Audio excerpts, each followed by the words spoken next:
नमस्कार, good afternoon and Vikrant प्रणाम also because आपका बहुत पॉपुलर ग्रीटिंग है, एक्चुअली लाइक इट।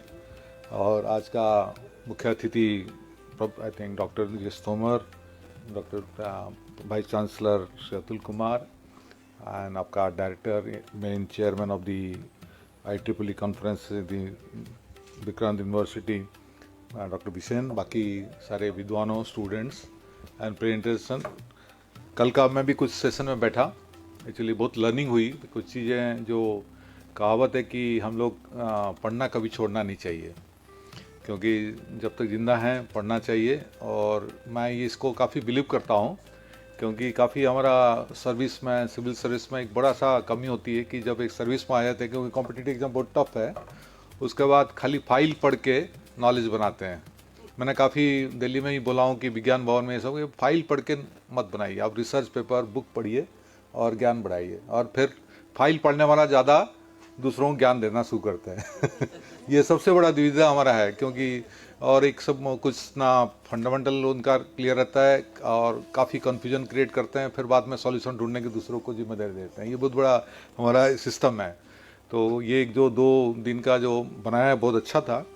और एक मैं यंग जनरेशन को बोलूँगा कि हमारा आजकल डेटा में बहुत फोकस चल रहा है। ठीक है, आप डेटा साइंस ये करें, लेकिन डेटा के बाद इंफॉर्मेशन बनता है जो थोड़ा सिंथेसाइज होके, और उसके बाद फिर नॉलेज डेवलप होता है। बट अल्टीमेट एम होना चाहिए विजडम, क्योंकि जब विजडम होता है आपको खुद मजा भी आएगा। खुद का एक बोलते हैं जो मैस्लो हायरार्की में एक ऊपर सुपर एक्चुअलाइजेशन जो बोलते हैं, वो आपको मज़ा आएगा, क्योंकि जो नॉलेज की किसी को चीज़ को अप्रिशिएट करना, वो आपका कैपेबिलिटी बनेगी। क्योंकि आजकल जनरली इन्फॉर्मेशन में हम रुक जाते हैं, नॉलेज थोड़ा बढ़ते हैं, लेकिन बहुत हार्डली लोग विजडम डेवलप कर पाते हैं। और ये ज़रूरी है, क्योंकि शुरू से आप हैबिट करेंगे कि बाद में आपको एक होगा, क्योंकि एक अपना एक पर्सनलिटी जो डेवलप होता है उसमें होता है।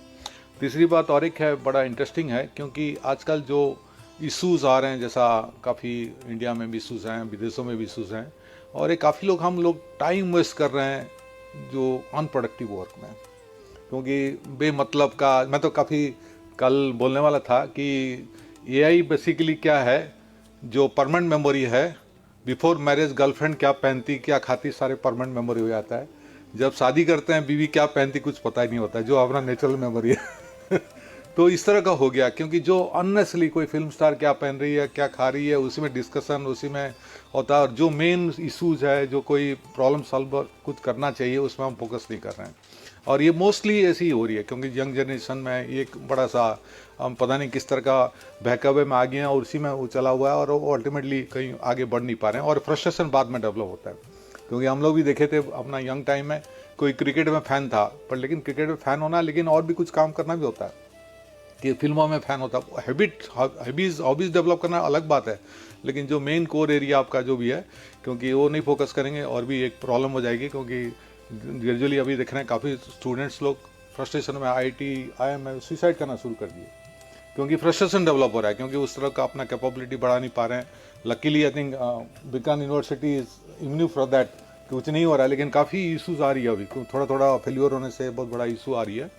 तो एक अपना रखना चाहिए, और रिसर्चिंग माइंड होना चाहिए, क्योंकि हम लोग इंक्विजिटिव थोड़ा सा कहीं ना कहीं उसको डीपर। कल मैं थोड़ा एग्जांपल 2-3 दिया था, जैसा स्काई ब्लू होते हैं, हम लोग कभी पूछा नहीं क्योंकि स्काई क्यों ब्लू होता है, क्योंकि होता भी नहीं वो actually blue, basically it's a colourless rather dark होता है, लेकिन हम पूछते नहीं हैं।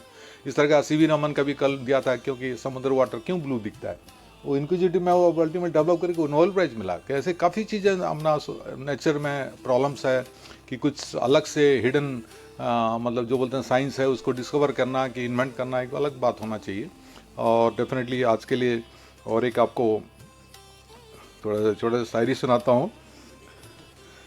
आपके हर याद कहानी है, आपके हर याद कहानी है, एक कहानी है, आपके साथ हर कहानी एक अल्फाज है, आपके साथ हर कहानी एक अल्फाज है, आपके हर मुस्कान सारे दिलों को एक धड़कन भी है, आपके हर बातें एक आवाज़ है, आपके हर आवाज़ विरासत हो जाए, विरासत हो जाए। Thank you very much, nice to all.